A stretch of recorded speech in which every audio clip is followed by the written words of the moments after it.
Hello, good morning guys. Alam yung aga kong nagising kasi nga ang lakas magilik ng kasama ko. Kaya ito, ang aga-aga gising na ako. Pero yun, ang lakas maghilik. Ano ko, nakapagluto na nga ng almusal kasi may pasok yung aking anak. Check ko muna ang aking isang cellphone.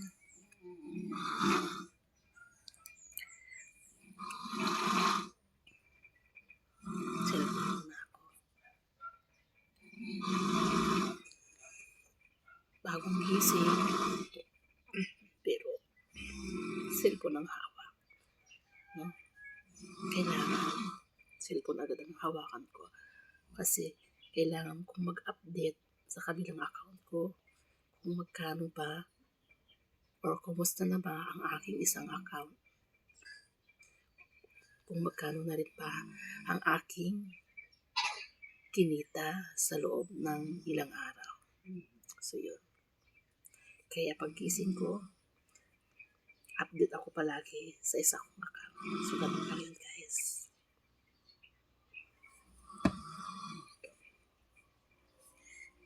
Check ko muna ang aking cellphone isa.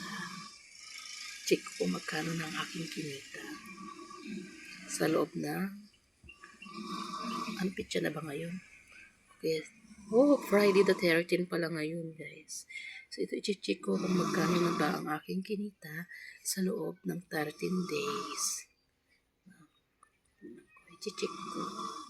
Ganun ako araw-araw pag-gising ko, na-update ko or tinitingnan ko agad ang aking kinita kung magkano na ba. for sa ilang araw. So, ganun yan. So, check ko. Time check. 6:28 a.m. So, magkano na ba ang aking kinita? Wow!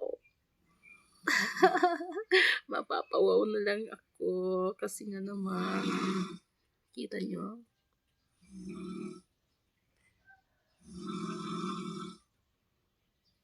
Wow! Sa loob ng 13 days, yun ang aking kinita. Kita nyo ba? Diba? Kaya, everyday challenge sa akin. Everyday challenge. Diba? Sipag, diskarte, bilang isang content creator dahil mukhang pera na ako ngayon. Gusto ko buwan-buwan may sinasahod. Ganun ako ngayon. Diba?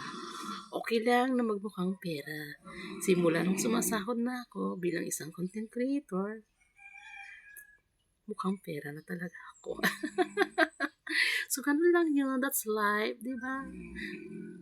Mas maganda na yung magpakatotoo kaysa mag-iinarte, magkukunwari, di ba? Ako kasi, perang hanap ko eh. Saka, nag-i-enjoy na ako. Post lang. Pinapakita ko pa ang figure ko kahit na may edad na. Kahit nasa 40s pa higit na ang tita, at least may figure pa rin. Masasabing may K. So, walang ano yan, hindi ka pwedeng mahiya-hiya kasi may K ka at may figure ka naman na masasabi. Kumbaga, sexy ang tita. O, diba? Binuhat ko ang sarili kong bangko, pero okay lang yun. Kasi yun naman ang totoo, di ba? Importante, di ba? Importante, hindi naman majojokyak ang tita. Dito lang sa bahay, gumagawa ng content, picture, o di ba? Saka hindi nagnanakaw. So yun lang. Masasabi ko, good morning everyone. Have a nice day and mag-ingat tayo palagi. Huwag nating pabayaan ang ating mga sarili. Happy Friday!